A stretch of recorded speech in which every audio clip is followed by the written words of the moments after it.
अब मैं इस वीडियो में आपको बता रहा हूँ कि टेस्टिस का स्ट्रक्चर कैसा होता है, टेस्टिस के लेयर्स क्या क्या होते हैं, उसके वॉल्स का क्या क्या नाम होता है, टेस्टिस के अंदर कौन सा स्ट्रक्चर होता है ना।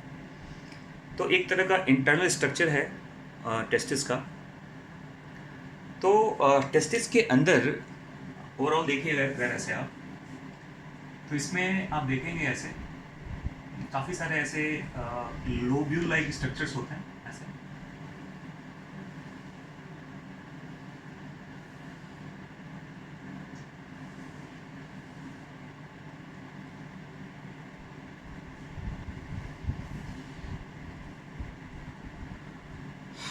और इसके बाहर एक ऐसी कवरिंग है, देखिए।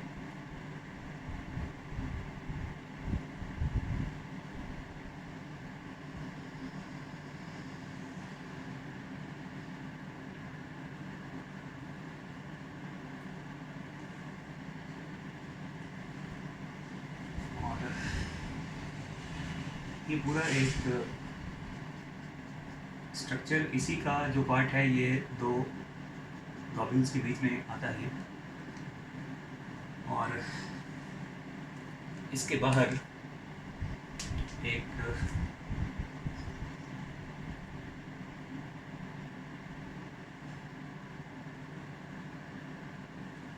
इस तरह का एक कवरिंग है।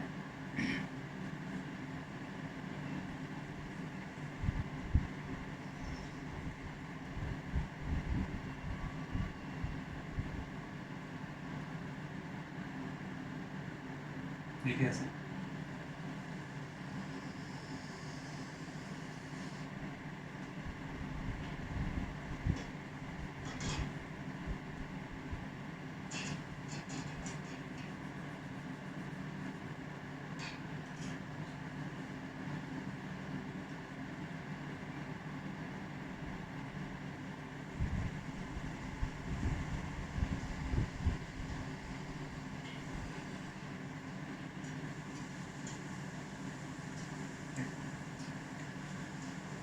तो यहाँ पर देखिए ये पूरा जो ओवरऑल जो कवरिंग की बात मैं बता दूं पहले आपको। ये जो डबल लेयर आप यहाँ देख रहे हो, इस स्ट्रक्चर को कहते हैं ट्यूनिका वेजिनैलिस। ये बेसिकली एक तरह का पेरिटोनियल कवरिंग है जिससे ये ओरिजिनेट करता है। Peritoneum covering of coelomic epithelia. और ये जो वेजिनैलिस का डबल लेयर है, इसमें बाहर के लेयर को कहते हैं, ये पैराइटल लेयर होता है इसका। और ये जो अंदर की तरफ देख रहे हैं, ये इसका विस्ट्रल लेयर होता है। पेरिटोनियल कवरिंग है, मेसोथेलियम से ये ओरिजिनेट करता है। दो कवरिंग है, outer is called parietal layer and inner is called विस्ट्रल layer. और इसके अंदर एक फाइब्रस कनेक्टिव टिश्यू का ये लेयर देखो, ये जो ब्लैक वाला पार्ट आप देख रहे हैं, इस लेयर को बेसिकली कहते हैं, इसे कहा जाता है ट्यूनिका एल्बुजिनिया कहते हैं इसको। इसे ट्यूनिका एल्बुजिनिया कहा जाता है। और यही जो एल्बुजिनिया का पार्ट है, देखो ये इवन जो ये दो लॉब्यूल्स के बीच में जो स्ट्रक्चर देख रहे हो ऐसा है, ये जो बीच का पार्ट है, ये सेप्टा है। तो ये जो सेप्टा बना है, ये सेप्टा एल्बुजिनिया की वजह से ही बनता है। और इस सेप्टा की वजह से टेस्टिस के अंदर कई सारे यूनिट बन जाते हैं। इसको कहते हैं लॉब्यूल्स, टेस्टिकुलर लॉब्यूल्स भी कहते हैं इसको। लगभग 250 से 300 के बीच में ये लॉब्यूल्स होता है टेस्टिस के अंदर। और ऐसा एक और चीज़ बता दूं मैं आपको, कुछ जगह आपको ऐसा लिखा मिलेगा कि एक और वैस्कुलर लेयर होता है जो एल्बुजिनिया के अंदर की तरफ है, देखिए ऐसे, ये भी सेप्टा की तरफ मिलेगा देखो जो, लेकिन ये एल्ब्यूनिया के नीचे होता है, देखो सही, देखिए ऐसे। तो ये जो आप एल्ब्यूनिया के नीचे देख पा रहे हैं, इस स्ट्रक्चर को कहते हैं ट्यूनिका वैस्कुलोसा। क्या कहते हैं इसको? इसे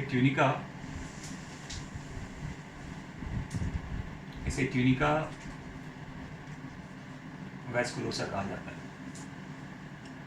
ठीक है, तो आप देख सकते हो यहाँ पे 3 लेयर हैं, वेजिनलिस, एल्बुजिनिया एंड वैस्कुलोसा। इसके 2 layer, parietal layer and विस्ट्रल layer, 1 2 3 4। Vasculosa is a vascular layer जो सेप्टा के अंदर भी रहता है। और यहाँ देखिए, अब ये जो आप स्ट्रक्चर यहाँ देख पा रहे हो, ये लॉब्यूल्स है टेस्टिस के अंदर, और इस लॉब्यूल्स के अंदर काफ़ी कॉइल्ड फॉर्म में एक स्ट्रक्चर है जिसका नाम सेमनिफेरस ट्यूब्यूल होता है। देखिए इस तरह से हर लॉब्यूल में हाईली कॉइल्ड फॉर्म में 1 2 3 से या 4 तक भी ये होता है। देखिए, तो ये जो स्ट्रक्चर आप देख पा रहे हो यहाँ पर, जो लॉब्यूल के अंदर है, ये जो कॉइल्ड फॉर्म में स्ट्रक्चर देख पा रहे हैं लॉब्यूल के अंदर, बेसिकली ये जो स्ट्रक्चर है इसे कहते हैं सेमनिफेरस ट्यूब्यूल कहा जाता है। ठीक है, और इसी ट्यूब्यूल का जो एक स्ट्रेट पार्ट होता है, देखो जो सेमनिफेरस ट्यूब्यूल के लुमेन से बाहर की तरफ आ रहा है, देखो ऐसे। तो ये जो डक्ट आप देख पा रहे हो, जो स्ट्रेट पार्ट है इसका सेमनिफेरस ट्यूब्यूल का, इस स्ट्रेट पार्ट को कहते हैं, इसे ट्यूबुली रेक्टी कहा जाता है। इसको क्या कहते हैं? इसको इसे ट्यूबुली रेक्टी कहते हैं। कहने का मतलब ये है कि जितने सेमनिफेरस ट्यूब्यूल्स होंगे उतने सारे ट्यूबुली रेक्टी भी होते हैं। सेमनिफेरस ट्यूब्यूल के ही स्ट्रेट पार्ट को ट्यूबुली रेक्टी कहा जाता है। ठीक है, और इसके बाद देखो ये सारे ट्यूबुली रेक्टी एक आप देख सकते हैं ऐसे,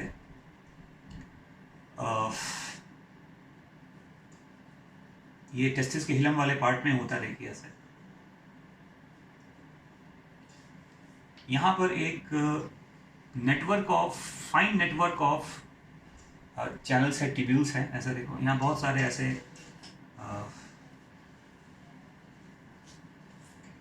ट्यूब्यूल्स का नेटवर्क होता है, और इस जाल सा बना होता है। देखो यहाँ पर ये नेटवर्क ऑफ ट्यूब्यूल कहते हैं इसको, very fine network of tubule system, and this is called, ये जो आपने यहाँ पर देखा जो रेक्टी से अटैच्ड है, इस स्ट्रक्चर को कहते हैं, मैं इसका नाम यहाँ पे लिख देता हूँ ए। ये जो ए यहाँ पर है इसे कहते हैं रेटी टेस्टिस। क्या बोलते हैं इसको? इसको रेटी टेस्टिस कहा जाता है।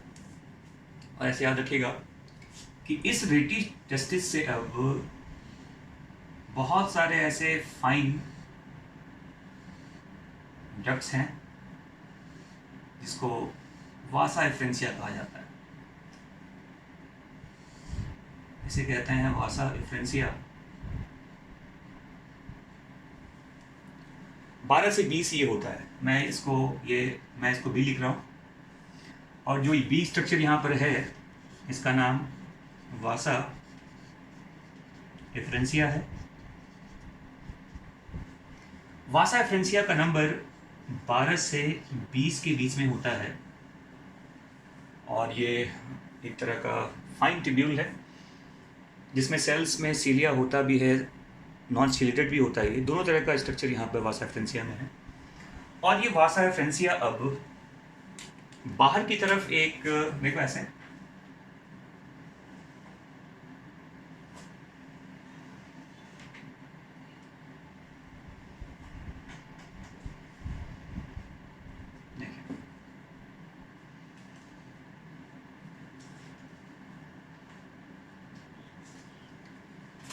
फाइन, काफ़ी ज़्यादा कॉइल्ड पार्ट है ये, और ये टेस्टिस के बाहर एक्चुअली प्रेजेंट है। देखो इसमें हाईली कॉइल्ड फॉर्म में ऐसा स्ट्रक्चर होता है, हाईली कॉइल्ड ट्यूब कहते हैं इसको, इस तरह का।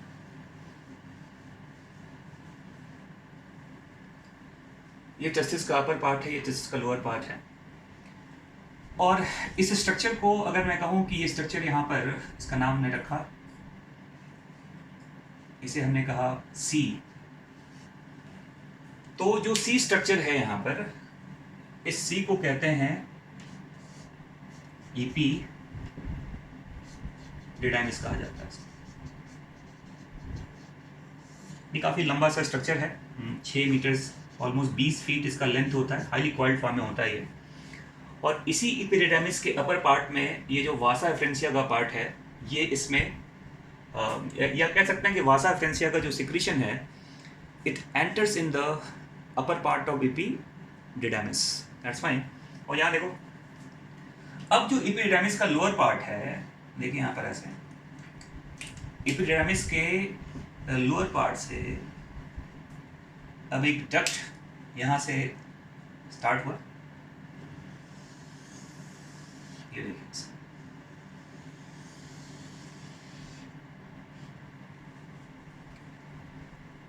और ये डक्ट जो यहाँ से स्टार्ट हुआ है, अगर मैं कहूँ कि ये डी स्ट्रक्चर है, तो ये जो डी यहाँ पर देख रहे हो आप, इस डी को कहते हैं वास डिफरेंस कहा जाता है इसको, वास डिफरेंस कहते हैं इसको। और ये जो वास डिफरेंस है, इसके या टेस्टिस के अपर पार्ट में देखिए यहाँ पर, यहीं पर ये मैंने बताया था आपको कि ये ब्लड वेसल्स का ये नेटवर्क होता है यहाँ पर, और इसी स्ट्रक्चर का नाम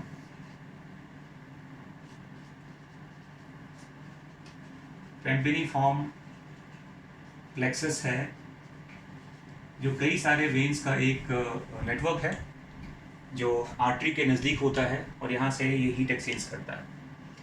तो कहने का मतलब ये देखिए यहाँ पर, ये जो पूरा, अगर आप ऐसे देखें कि एक ये जो पूरा पार्ट है, ये पूरा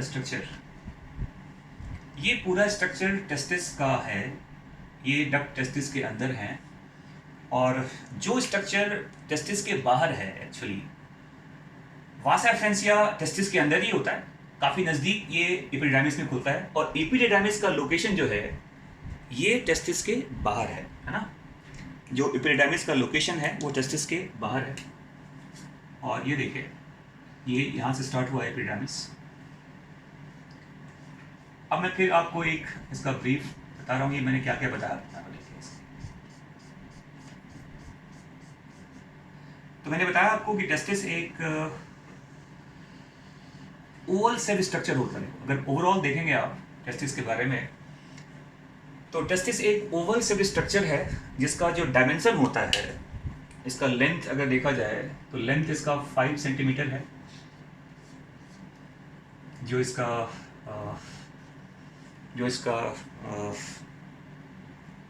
विड्थ है वो लगभग 3 सेंटीमीटर होता है, और जो इसका थिकनेस है लगभग वो 2.5 सेंटीमीटर के आसपास होता है। तो ये 5 सेंटीमीटर लॉन्ग, 3 सेंटीमीटर वाइड और 2.5 सेंटीमीटर इसका थिकनेस होता है। ये ओवल सेल स्ट्रक्चर है। टेस्टिस का जो कवरिंग है, कवरिंग ऑफ टेस्टिस, तो टेस्टिस के कवरिंग में जो बाहर का कवरिंग है उसे कहते हैं ट्यूनिका वेजिनलिस, जो एक तरह का पेरिटोनियल लेयर है। मेजोथेलियम से ये ओरिजिनेट करता है, और इस वेजिनलिस के 2 लेयर्स होते हैं। आउटर लेयर का नाम पेराइटल लेयर होता है, और इनर लेयर का नाम विस्ट्रल लेयर होता है, ठीक है। उसके बाद एक फाइब्रस टिश्यूज का पार्ट है ट्यूनिका एल्बुजिनिया। एल्बुजिनिया का जो देखो ऐसे, इसी का आप कह सकते हैं ये पार्ट एक्सटेंडेड है नीचे की तरफ। तो ये जो सेप्टा बनता है, कई सारे सेप्टा बनते हैं, और इस सेप्टा की वजह से टेस्टिस के अंदर कई सारे लॉब्यूल्स के फॉर्मेशन हो जाते हैं।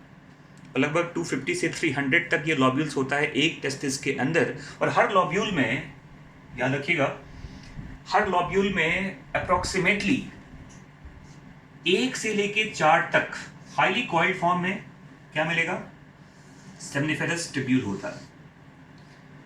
एक्चुअल में सेमनीफेरस ट्यूब्यूल्स के अंदर के सेल्स जो होते हैं, जिसमें जर्म सेल्स वगैरह मिलते हैं, जहाँ से स्पर्म का फॉर्मेशन है, लेकिन वो मैं बाद में बताऊंगा जब आप डिस्कस करेंगे इवेंट ऑफ स्पर्मेटोजेनेसिस।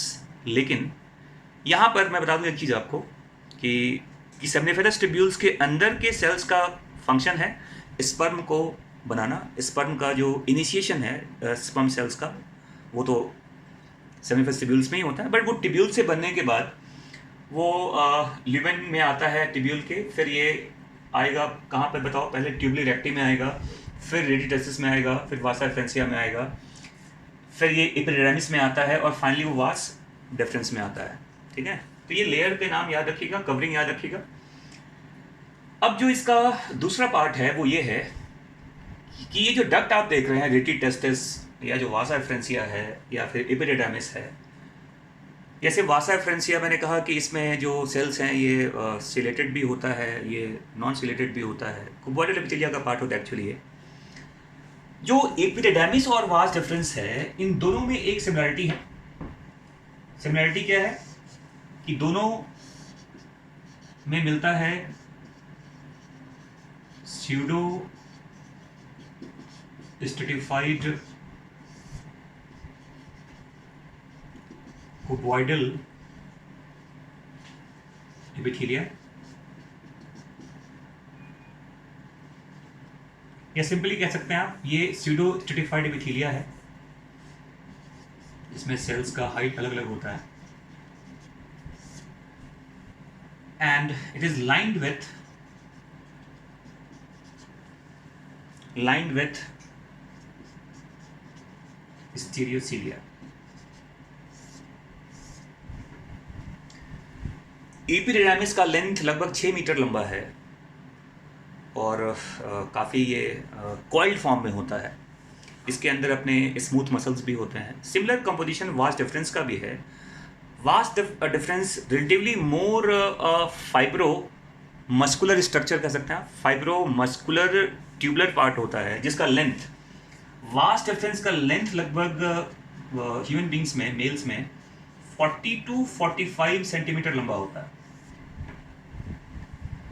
और इसमें स्मूथ मसल्स का लेयरिंग है, सर्कुलर फॉर्म में भी होता है, लॉन्जिट्यूडिनल फॉर्म में भी होता है ना। और अंदर की तरफ जो सेल्स की लाइनिंग है वो नॉन सिलेटेड है, स्टीरियोसिलिया होता है, काइंड ऑफ फॉल सिलिया कहते हैं उसको, है ना। अब एक इंपॉर्टेंट पार्ट यहाँ पर ये है कि जब स्पर्म वासा एफ्रेंसिया से होता हुआ जब कहाँ पहुँचेगा, एपिडिडर्मिस के अंदर, एक तो याद रखना एपिडिडर्मिस में देखिए ऐसे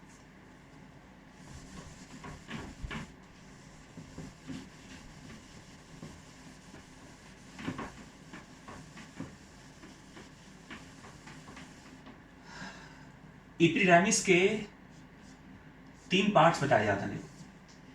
एक तो इसका अपर पार्ट को कार्पोट एपिडिडर्मिस कहते हैं, इसको हेड कहते हैं, और इसका हेड होता है जो इसका मिडिल पार्ट है, इसको कॉर्पस कहा जाता है, और इसका जो लोअर पार्ट है इसे कॉर्डल एपिडिडर्मिस कहता है। कापुट वाला पार्ट बेसिकली ये वासा एफ्रेंसिया को रिसीव करेगा। मैंने कहा ये 12 से 20 वासा एफ्रेंसिया रिसीव करता है ना।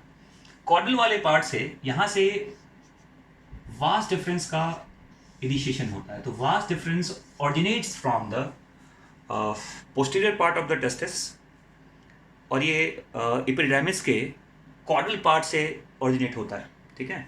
और ये वास डिफरेंस फिर ऊपर की तरफ जाएगा, अपर पार्ट टेस्टिस की तरफ आएगा, फॉर फाइनली आपको मैंने बताया था कि ये एम्पुला में जाकर या सोलन पार्ट जो एंड होता है वास डिफरेंस का, उसे एम्पुला कहते हैं। अब क्वेश्चन यहाँ पर ये है कि एपिडिडर्मिस का यहाँ फंक्शन क्या है। याद रखिएगा कि एपिडिडर्मिस के अंदर जो ये सेल्स वगैरह होते हैं, यहाँ से कुछ फ्लूइड बनता है, and that fluid helps in a process called physiological maturity of spermatozoa. कहने का मतलब यह है कि जो स्पर्म अभी तक बायोलॉजिकली मैच्योर था, याद रखना अभी तक स्पर्म, जब ये स्पर्म बनता तो कहाँ पे है, सेमीफेरस ट्यूब्यूल में। अब ये कई सारे पाथ को क्रॉस करता है और फाइनली ये कहाँ पहुंचेगा, एपिडिडाइमिस में। एक टर्म यूज करते हैं बायोलॉजिकल मैच्योरिटी और एक टर्म है फिजियोलॉजिकल मैच्योरिटी। फिजियोलॉजिकल मैच्योरिटी कहने का मतलब ये है कि जो स्पर्म का जो एक मोटिलिटी, जो उसका अपना मूवमेंट है, मोबिलिटी ऑफ द स्पर्म कहते हैं, उसका जो पूरा एक इनिशियल पार्ट है, कैसे वो मूव करेगा, क्या क्या उसकी ज़रूरत है मूवमेंट के लिए, वो जो पूरा का पूरा प्रिपरेशन है, वो फिजियोलॉजिकल मैच्योरिटी है। And that happens in the epididymis. Although अभी भी कहते हैं स्पर्म में, क्योंकि स्पर्म में जब तक कैपेसिटेशन नहीं होता प्रॉपर तरीके से, कैपेसिटेशन मैं बताऊंगा बाद में क्या होता है, तब तक स्पर्म का प्रॉपर मूवमेंट नहीं होता, और कैपेसिटेशन का प्रोसेस जाकर कंप्लीट होता है फीमेल वेजाइनल ट्रैक्ट के अंदर। लेकिन कहते हैं जो एक इनिशियल मूवमेंट है स्पर्म का, मोबिलिटी, वो गेन करता है कहाँ बताओ, एपिडिडाइमिस में। And that's why that term we use, physiological maturity of spermatozoa, and that occurs in the epididymis. That's right. And the second part, epididymis is a very long coiled tubular structure and that store sperms up to 4 to 6 weeks। लगभग 1 से 1.5 महीने तक जो sperm है ये यहाँ store भी हो सकता है, कहाँ, एपिडिडाइमिस के अंदर। ठीक है, तो ये मैंने बता दिया आपको क्या होता है एपिडिडाइमिस, क्या होता है वास। डिफरेंस तो मैंने बताया था कि वास डिफरेंस का जो स्वेलन एंड है उसको कहते हैं एम्पुला। ये मैंने आपको पहले वाला वीडियो में बताया था कि वास डिफरेंस यूरिनरी ब्लैडर के पार्ट जाकर ये एंड होता है, और उस स्ट्रक्चर का नाम क्या है, उसको एम्पुला कहते हैं।